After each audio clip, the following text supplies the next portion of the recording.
Before you find yourself getting too worked up about what you think might be the latest incoming threat to the survival of the church, to the survival of the Christian faith, just take a minute to think about the growth of the church against all odds through the centuries, especially in the first few centuries. Acts chapter 1, verse 14 and 15, there are 120 Christians. Luke writes this, "In those days, Peter stood up among the brothers.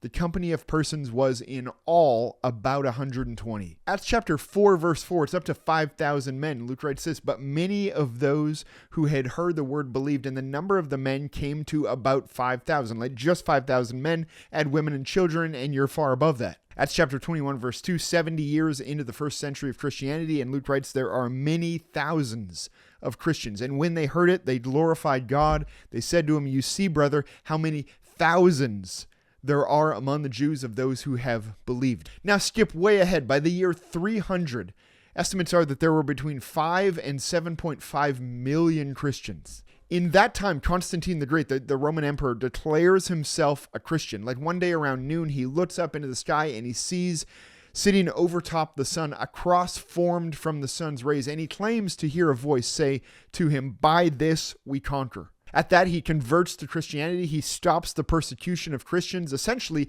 legalizing Christianity in the Roman Empire. And that sets the ball in motion for Christianity too in 380 under Theodosius to become the official state religion. Now, don't confuse the order of events here. Like Constantine didn't make Christianity. Christianity made Constantine. Like it didn't grow because Constantine became a Christian. Constantine became a Christian because it's what any reasonable politician would do when huge amounts of your constituents accept a particular religion. And it didn't become the state religion because Theodosius was just sympathetic to Christians. Again, it was just a reasonable political move, since by 350, prior to any official edict, in a population of 60 million across 600 cities, estimates are that there were now 33 plus million Christians. Like over 50% of the population of the empire. Of course, you make it the state religion. Now, as if the growth rate of Christianity is not shocking enough, consider the circumstances that this was growing in.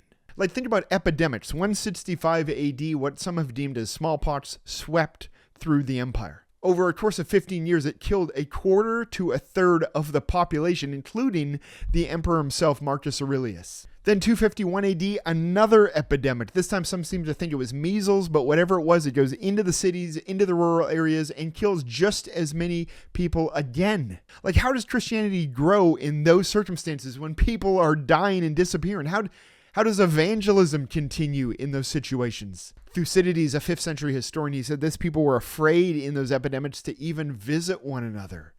Like how does evangelism happen in that? How does the church grow? And apart from epidemics, people were just dying because Greco-Roman cities were gross. Like the cities were small, the populations were big, so you just crammed people together. The city of Bombay is one of the most densely populated cities in the world, 183 people per acre.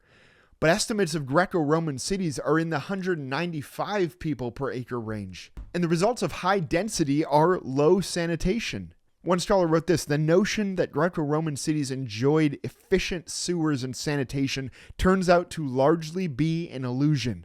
In other words, people were living in filth, making life expectancy less than 30 years, in some places in the Roman Empire substantially less than that. And so your core Christians are just dying from life. And still more, prior to the legalization of Christianity, what about the persecution? Like there were times of peace, but there were also times of violent hostility from Rome, from Jews, from just the general public. Like in the first century, when the Christian population is still just in the thousands, Nero, the emperor, chooses Christians as the scapegoats for his big city fire because of how unpopular Christians already were. In the words of Tacitus, some at that time were crucified, some were sewn up in skins of animals and hunted down by dogs, and some were covered in pitch and set alight to serve as living torches when the darkness fell. And despite all of this, by the year 350, 33 million Christians, and today in the billions. Like how many threats have come and gone? And in spite of men's evil plans and in contrast to their own finite lives, God's kingdom continues to grow. Just think about that for a moment. Like how many things do we as Christians get so worked up about as if these will be the end of the church? Like whether it be a series of books or a group of outspoken atheists or the advancement of technology or the passing of new laws or the persecution of believers, like whatever it is, there's nothing new under the sun. Everything has been thrown at some point at the kingdom of God over the past 2,000 years and the thousands of years before that, and nothing has stopped the progress of the kingdom of God. And actually the history books would tell you that the epidemics and the persecution and everything else didn't even slow it down. They accelerated the advancement of God's kingdom. Doesn't mean we don't take things seriously, but there is a peace that we can live with and move with because we can rest assured that God's purposes will not be stopped, not by the plans of evil men, not by deaths or imprisonments of the saints. God's will is being accomplished as it always has been and will continue to be until one day every knee shall bow and every tongue confess that Jesus Christ is Lord.